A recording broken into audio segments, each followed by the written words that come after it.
EWS यानी economical weaker section के लिए 10% रिजर्वेशन पर सुप्रीम कोर्ट ने मोहर लगा दी। जिस दिन से मोहर लगाई है उस पर तमाम पक्ष विपक्ष की आलोचनाएं सामने आ रही हैं।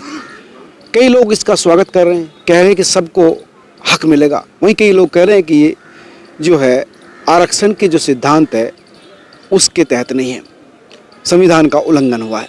सुप्रीम कोर्ट के सीनियर लॉयर AP सिंह मेरे साथ हैं, उनसे जानेंगे कि ये जो EWS रिजर्वेशन है संविधान के दायरे में और सामाजिकता के आईने में ये कहाँ डिजर्व करता है। डॉक्टर साहब, EWS जो आरक्षण दिया गया है उस पर जब से लागू हुआ उस पर विवाद प्रतिविवाद शुरू हो गया। नहीं, विवाद होने वाला विषय भी था, खैर प्रतिवाद होने वाले, इस पर वर्षों वर्ष से चर्चा हो रही है और सामाजिक परिवेश में भी चर्चा हो रही है कि आर्थिक आधार पर आरक्षण हो। देखिए, आरक्षण की जहाँ तक बात शुरुआत हुई, आरक्षण की भारत की आज़ादी के बाद नया संविधान बना। डॉक्टर भीमराव अंबेडकर संविधान निर्मात्री सभा के अध्यक्ष थे और उनके द्वारा सब बना तैयार हुआ। तो मैं ये कहता हूँ, ये आरक्षण डॉक्टर भीमराव अंबेडकर बाबा साहब के सपनों का भारत हमें बनाना है और उन्होंने इन बातों को कहा था। वो समय याद कीजिए, क्या डॉक्टर भीमराव अंबेडकर बाबा साहब हायर एजुकेशन पढ़ाई की भारत में, भारत से जाके विदेशों में पढ़ाई की? क्या उन्हें उस समय कोई आरक्षण के लाभ के आधार पर उन्होंने पढ़ाई की? नहीं, सामाजिक समरसता के आधार पर। उन्होंने भी 10 साल के लिए कहा था, उन्होंने 10 साल, बस 10 साल। तत्कालीन के राजाओं ने उन्हें मदद दी, विदेशों में पढ़ाया। और वो क्या आरक्षण था जो आरक्षण के आधार पे बाबा साहब देश के कानून मंत्री बने? नहीं, सामाजिक समरसता के आधार पर बने। तो इस आधार को इकोनॉमिक वीकर सेक्शन के आधार पर जो बांधा गया, उस पर ऑनरेबल जस्टिस यू ललित साहब का काम का, उनका कोर्ट का आखिरी दिन था, उसके बाद वो रिटायर हुए और उनका महत्वपूर्ण फैसला था, उन्होंने इस पर मोहर लगाई। 3-2 के फैसले से, रेशियो से इसको में फैसला आया और ऑनरेबल जस्टिस माहेश्वरी साहब थे, जस्टिस बेला, honourable justice Bela M Trivedi साहब थे, justice honourable Shri S Ravindra साहब थे, उन्होंने बहुत महत्वपूर्ण बात कही। ऑनरेबल जस्टिस JB पार्दीवाला साहब ने बहुत महत्वपूर्ण बात की और बात ने भी क्या की कि आरक्षण पर अब फिर से चर्चा होनी चाहिए। आरक्षण सभी समाज के लोगों के लिए इस तरह से EWS के लिए ऑक्सीजन की तरह काम करता है। जस्टिस महेश्वरी ने तो कहा कि 75 साल हो गए, अब पुनर्विचार होना चाहिए। पुनर्विचार होना चाहिए कि 75 साल आजादी को हो चुके, 100 से अधिक इस पर संशोधन हो चुके हैं।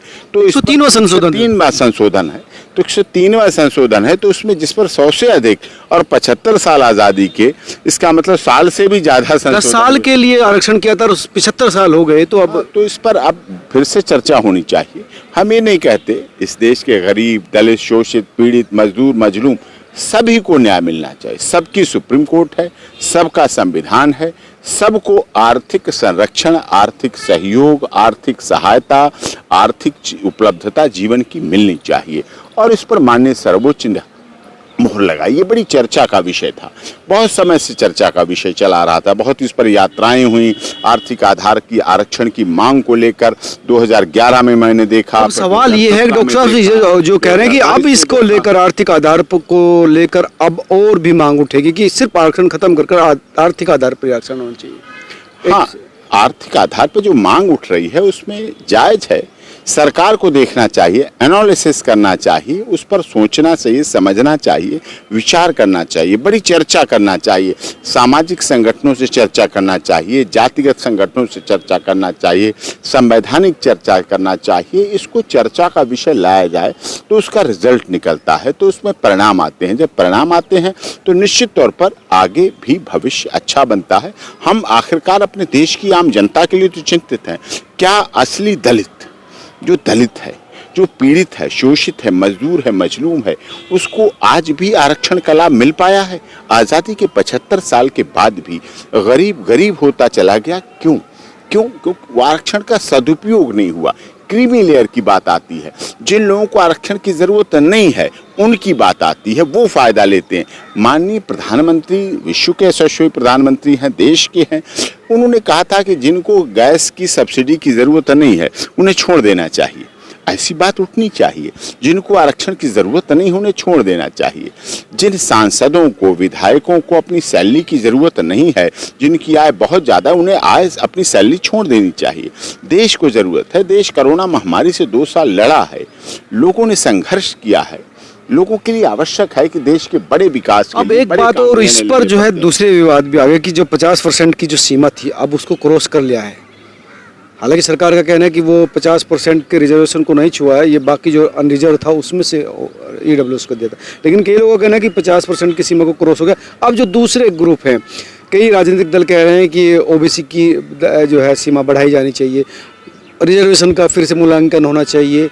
ये जो चीज़ें हैं इसको आप कैसे समझते हैं, कैसे देखते हैं? करें ना, रिजर्वेशन का मूल्यांकन ही तो किया है माननीय सर्वोच्च न्यायालय की 5 जजेस की, ऑनरेबल जस्टिस चीफ साहब, justice honourable justice G Lalit साहब, honourable justice Maheshwari ji, honourable justice Bela M Trivedi ji, honourable justice S Ravinder Bhat ji, honourable justice JB Pardiwala ji, बहुत सीनियर मोस्ट सुप्रीम कोर्ट के जस्टिस हैं। उनके नेतृत्व में कॉन्स्टिट्यूशन बेंच बनी, संवैधानिक पीठ बनी। संवैधानिक पीठ ने लगातार उस पर सुनवाई की, चर्चा की, बात की, विषय किया, सुना गया। 45 मिनट तक फैसले के क्रक्स पढ़े गए। सोचिए ना, उसके बाद सबने अच्छा, अपने इसका अपने वो फैसले ठीक दिए, है, लेकिन अलग इसका अलग क्या इफेक्ट, इसका दूरगामी क्या इफेक्ट दिखता है? क्या ईडब्ल्यूएस की सीमा और भी बढ़ सकती है?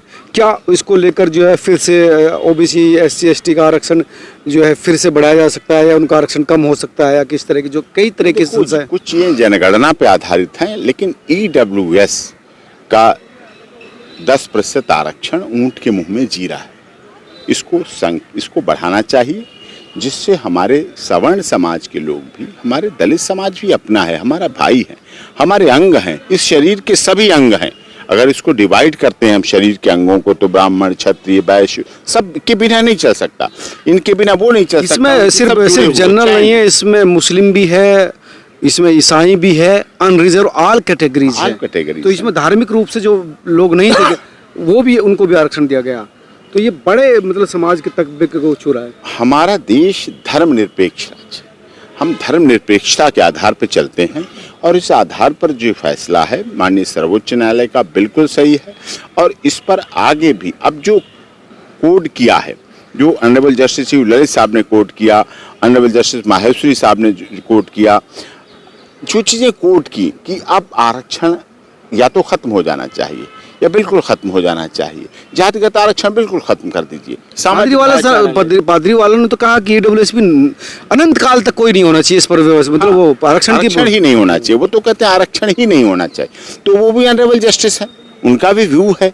आखिरकार संवैधानिक पीठ है, बदलाव आया है। हर चीज का अगर एनालिसिस होता तो फिर इसका क्यों नहीं? हाँ, सब चीजों को देखिए, सब चीजों को बदलते समाज की कसौटी पर कसा जाता है। समाज की कसौटी पर, बदलते परिवेश में, बदलते जो सिनेरियो आ रहे हैं, उनके आधार पर जो ऐसी आवश्यकता हो वैसा बदलना चाहिए। उसी पर मोहर लगाई है। बाबा साहब ने तो 10 साल के लिए कहा था, 10 साल बाद खत्म हो जाएगा। हाँ, उन्होंने उस समय की आवश्यकता वो थी कि 10 साल, अब आजादी के 75 साल हो चुके हैं, तो उसके बाद ये हो चुका है। उसके बाद मांगें उठी, पूरे देश में संगठनों ने यात्राएं निकाली, कई जातिगत संगठनों ने यात्राएं निकाली, पूरे देश में ज्ञापन दिए गए। देश के महामहिम राष्ट्रपति जी, गवर्नर साहब, जिलाधिकारी महोदय के द्वारा सब ज्ञापन पहुंचे हैं। बड़े सम्मेलन हुए, बड़ी चर्चाएं हुई, बहुत डिबेट हुई इस पर, और उसका परिणाम है कि कहीं ना कहीं सरकार में जब जनमत तैयार करते हैं, तो जब जनमत बनने लगता है तो उस जनमत की कद्र न्यायालय भी करता है, माननीय सर्वोच्च न्यायालय भी करता है, ऑनरेबल हाई कोर्ट्स भी करते हैं, और प्रदेश तथा देश की सरकारें भी करती हैं उस जनमत का असर का। तो अब आपका मानना है कि ईडब्ल्यूएस में जो 10% है उसका दायरा बढ़ना चाहिए? हाँ, उसका दायरा बढ़ना चाहिए, उसको आगे बढ़ाया जाए, उसका एक विश्लेषण हो, उस पर चर्चा हो, उस पर बात निकले। जब बात निकलेगी तो उसका रिजल्ट आएगा, जब बात निकलेगी तो उसका परिणाम आएगा, जब बात निकलेगी तो उसका समस्या का समाधान। समस्या तो आ गई, समस्या को ऑनरेबल सुप्रीम कोर्ट ने भी कह दिया, और भारत की सरकार भी मानती है, उनके अटॉर्नी जनरल ने भी कह दिया कि हाँ, ये समस्या है। और इस समस्या का समाधान निकालने के लिए जनमत भी तैयार है। लोगों ने बहुत दिल से खोलकर प्रशंसा की। सभी जाति, सभी क्षेत्र, सभी धर्म, सभी भाषा, सभी संप्रदाय के लोगों ने इसको दिल खोल के स्वीकार किया। जब दिल खोल के स्वीकार किया तो ये लोगों की जीत है, आम जनता की जीत है। मैं ये नहीं कह रहा मेरी जीत है, एक एडवोकेट की जीत हो सकती है, नहीं हो सकती है, लेकिन ये आम जनता की जीत है, सब धर्मों की जीत है, सब भावनाओं की जीत है, मतलब देश की जीत है। और जब कोई चीज देश के नागरिकों को प्रभावित करती है, गुवाहाटी से चौपाटी, अटक से कटक, कन्याकुमारी से कश्मीर तक जब प्रभावित करती है तो उसका परिणाम अवश्य आता है, उसके परिणाम की प्रतीक्षा होती लोगों की। यही हुआ, आपने देखा ना, इस परिणाम की प्रतीक्षा थी लोगों को। कितना हर्ष, कहीं लड्डू बांटे गए, कहीं मिठाई बांटी गई, कहीं पटाखे फोड़े गए, कहीं दिवाली मनाई गई। काफी लंबे समय से आम जनमानस जो चाह रहा था कि उनको मुख्य धारा से छोटा जा रहा है, उनकी आवाज़ नहीं सुनी जा रही, तो उनको लेकर एक अच्छी पॉजिटिव है। जिस तरह से वकील साहब ने कहा कि ये एक पहल है, इस पहल को आगे ले जाने की ज़रूरत है, क्योंकि बड़ी संख्या में वो लोग हैं जो ईडब्ल्यूएस के दायरे में आते हैं, तो उन तमाम लोगों को नुमाइंदगी देनी है, तो इसका पुनर्मूल्यांकन किया जाना चाहिए। आप क्या सोचते हैं, ज़रूर हमें कमेंट करके बताना। नमस्कार।